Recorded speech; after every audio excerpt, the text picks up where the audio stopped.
Hello, this is Steve. Another week, another YouTube video, another thing I've done in class. This time, we can do some use of English based on the book Of Mice and Men. So specific B2 and C1 Cambridge English use of English tasks for all parts, plus a bit of Cambridge English exam speaking that helps you with the B2 and C1.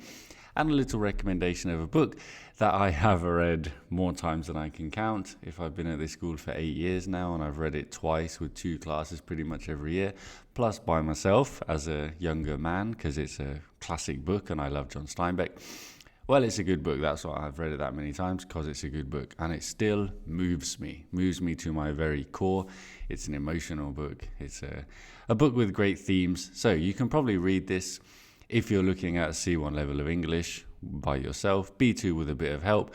Good book to study in class. What do we need to say about it? Not very much. It's a classic. There's a good film with Gary Sinise and John Malkovich as well to help you understand it. And it's widely available. Okay, let's get into this then, because I don't think there's much else to say. Let's do some use of English. This is a summary of the first chapter, okay, so there's no spoilers here. We're getting to know the characters, George and Lenny. You can also do this if you haven't read the book, or if you've just read the first chapter, which is 18 pages from memory, 18 pages in the small book.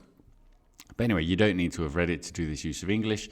It will help you understand it, and but it's use of English part 1. Read the sentences, choose the word that makes sense according to the grammatical structure of the sentence, according to the context, so it's part reading, part vocab. Pause the video. I will also post this document in the description, because I have made a nice handout for this for my classes when we did this in school after reading chapter 1. Pause the video. Here come the answers.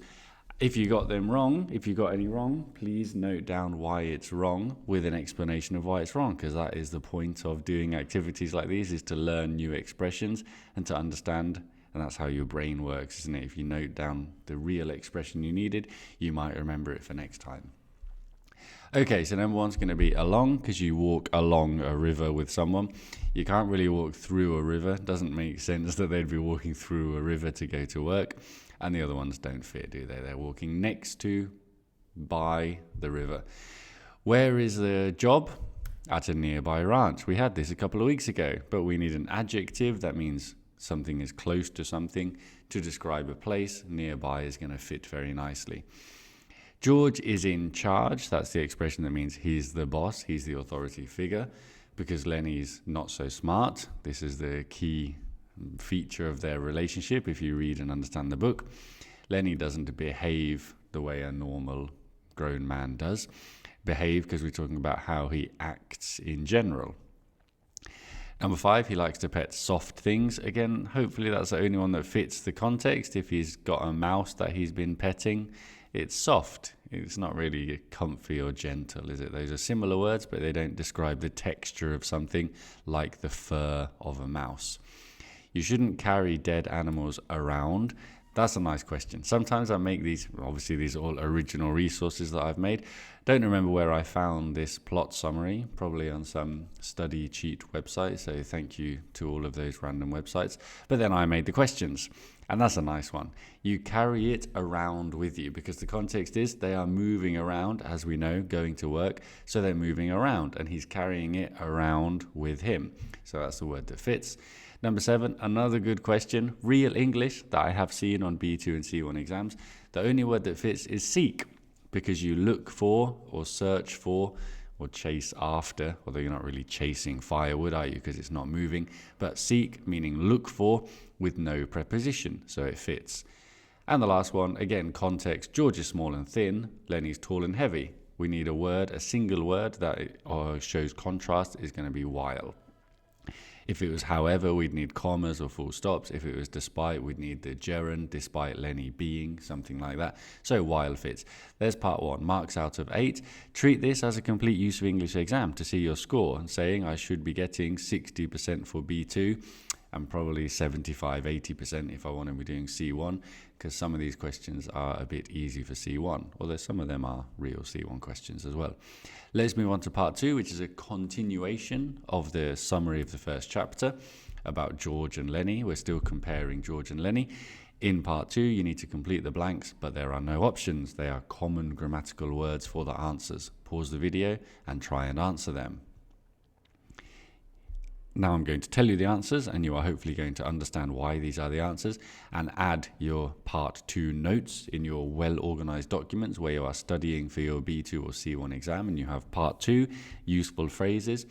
For example, number 9, we need a negative, don't we? He can't remember anything. That is how we use the negative in standard English.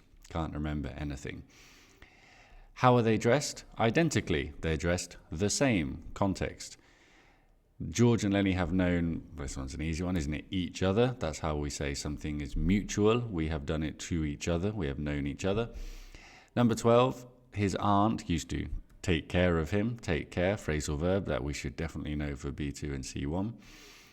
Number 13, slightly more irregular. Maybe one that you've just heard around, especially if you've been at school in an English-speaking classroom where people are getting in or into trouble.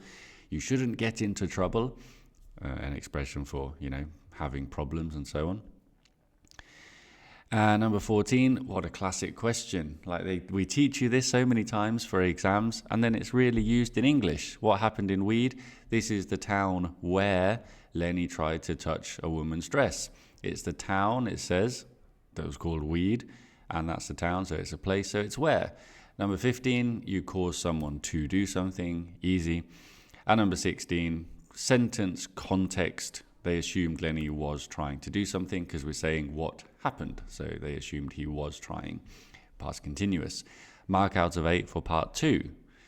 Let's move on to part 3. We continue the chapter 1 summary. We finish the chapter 1 summary with use of English part 3. Take the word on the same line. So number 17, you take the word enthusiasm. Number 18, you take the word feel. And you transform the word so it fits the sentence. Pause the video, try and do it. Now I'm going to tell you the answers with explanations that you are going to understand and learn something. Number 17, how is Lenny saying it? We need an adverb because it's how. How do we make adverbs? You start with the adjective, enthusiastic, and then you add ly. Or in this case, because it ends in ic, ic, we add ally. That's a rule of English, isn't it? Automatic, automatically. Enthusiastic, enthusiastically. So, good one to start, typical B2C1 expression. 18, he's got a feeling like will.I.am. Number 19, an easy one, instruction or instructions. Both are okay because there was one instruction, but we can also use that in plural to speak about instructions in general. 20 is a slightly more irregular one that I have done in my B2C1 Part 3 most common questions. This was one of the questions in the video because it is a good one to learn.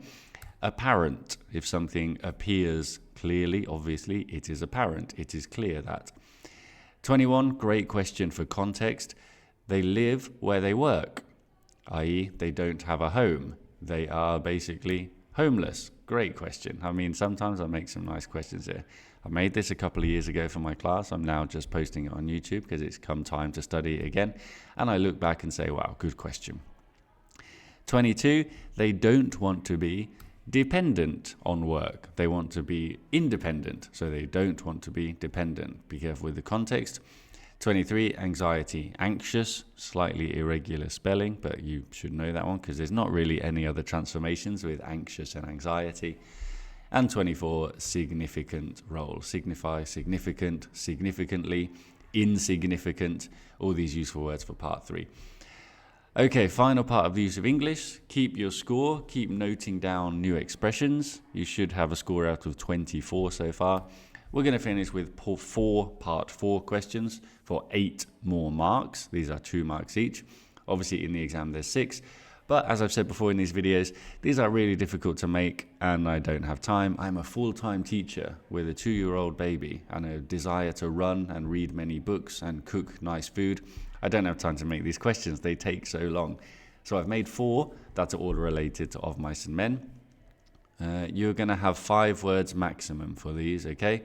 If it's C1, well, you really have 6, but use 5 because it's a good exercise to say, can I make it fit in 5 words? Pause the video, complete the second sentence so it means the same as the first sentence, using the word in bold, not changing the word in bold, using 2 to 5 words, although I think really they're all 4 or 5. Pause the video, here come the answers. If it's The Strangest Book, then you've never read such a strange book before. How else can I explain that? Such a common B2 grammar point, and obviously in the negative, I've ever, I've never, because you've never done it before, and it's the strangest ever. That's how we use ever in the negatives, isn't it? 26 is a passive question. A bad bus driver. George and Lenny were driven. That's the passive. And then to the ranch, to make the sentence complete, to show that the sentence makes sense, we do need to the ranch. So that's your second mark. 27 is an I'd rather question with mind. So saying about people's preferences. How do we use mind? If I'd rather you didn't do something, then I would ask you, would you mind? And then how do we use mind? We use it with ing. And for a negative, this is a negative, isn't it? Don't carry that dead mouse. Would you mind not carrying that dead mouse? Strange sentence maybe if you haven't read Of Mice and Men, but I think we're all intelligent to understand that these sentences mean the same things. But obviously, as we said, Lenny likes touching soft things. We all like touching soft things, don't we? It's very nice. And a dead mouse, the mouse has very soft fur if you've ever picked up a mouse. Finally, there will be serious consequences. Well, you warn someone, and then will, in reported speech, becomes would. He warned Lenny, there would be serious consequences. I guess you can say, warned Lenny that there would be serious consequences, but you can also omit that. And then you've got your 5-word limit. So sometimes you do have to omit that when it's possible to do it to fit the word limit. So remember that. So you have a total out of 32. I'll explain this again like I do in every video. Isn't it fun? The greatest hits. You get 1 mark for each part of the sentence, either side of the dividing line. So if you get never read a strange book, maybe someone said so, you get 1 mark because you got never read. So here there's 8 marks, 1 mark for each part divided by the line. Total out of 32. And like I said, 60% B2, definitely, and probably 75% for C1. Okay. Right, let's do some speaking to finish. This is what I'm going to do in my private classes and in my classes at school. So we're talking about Of Mice and Men, where they are working on a ranch. Here are some photos of people working in the countryside. I'd like you to compare the photos and say what makes these jobs difficult.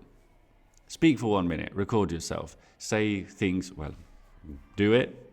And now I'll say the kind of things you could talk about.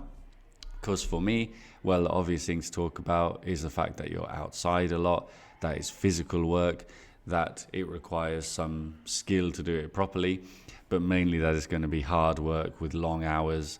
Maybe the pay is not so great, so you're not very motivated to learn because the salary is not as high as other jobs. Things like that are obviously making the jobs difficult. But maybe you could say, on the other hand, some people like being outside or working with animals, and some people would prefer these kind of jobs. So that's part 2. And let's do a quick part 3. Talking about Of Mice and Men, we have to talk about the American dream, the idea of getting a good job and being happy. Well, here are some different aspects of the American dream. Talk together. This is where you have to do this in class with another person, about why these aspects of the American dream are appealing. And again, you could make points about why these things are nice, and most of them are quite nice. Okay, that's enough for today. See you later. Goodbye.